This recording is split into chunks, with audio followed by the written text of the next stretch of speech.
లేదు మాకు ఈ స్కిన్ క్రీమ్స్ ఇవి పడవు అనుకునే వాళ్ళకి మీరు పీలింగ్ తో పాటు ట్రెడిక్సా కాంబినేషన్ లో ఉన్నది కోజిక్ యాసిడ్, ట్రెడిక్సా, ఆల్ఫా ఆర్బిటిన్ ఈ కాంబినేషన్ లో ఉన్న క్రీమ్స్ మీ యొక్క మెలాస్మాకి చాలా బాగా పనిచేస్తుంది. బట్ వన్స్ మీకు పీలింగ్ వేసిన తర్వాత ఇవన్నీ వాడిన తర్వాత మీకు మెలాస్మా తగ్గినట్టు అయితే అనిపిస్తుంది.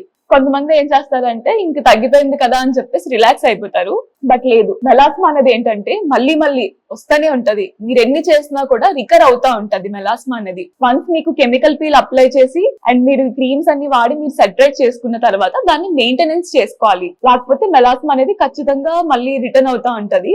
సో నాకు ఈ మధ్య చాలా మంది కంప్లైంట్ చేస్తున్నది ఏంటంటే పోస్ట్ ప్రెగ్నెన్సీ ఎక్కువ వస్తుంది మెలాస్మా అని చెప్పేసి చెప్తున్నారు. సో వాళ్ళకైతే ఈ ట్రీట్మెంట్ ఆప్షన్స్ ఉంటాయి. చాలా మందికి మెలాస్మా వల్ల ఏంటంటే వాళ్ళకి కాన్ఫిడెన్స్ పోతుంది. బయటకు వెళ్ళినప్పుడు మొహం అంతా బ్లాక్ ప్యాచెస్ లా ఉంటుంది, చాలా ఆడ్ గా ఉంటుంది అని చెప్పేసి కాన్ఫిడెన్స్ పోతుంది. దానివల్ల వాళ్ళు మెంటల్ గా చాలా డిస్టర్బ్ అవుతారు. కానీ మెలాస్మా అయితే నేను చెప్తున్నా కదా, ట్రీట్మెంట్ అయితే ఖచ్చితంగా ఉంటది, కానీ మీరు మెయింటెనెన్స్ అయితే చేసుకోవాలండి.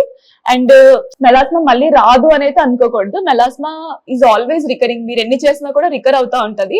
అండ్ ఈ పీలింగ్ అవుట్ చేసుకోవడం వల్ల ఆ ఇంటెన్సిటీ అనేది మీకు తగ్గుతుంది అనమాట, లైట్ అవుతా ఉంటది. అండ్ రిజల్ట్స్ అయితే ఖచ్చితంగా ఉంటది. సో మీకు ఎలాంటి కన్సర్న్స్ ఉన్నా కూడా please feel free to contact me.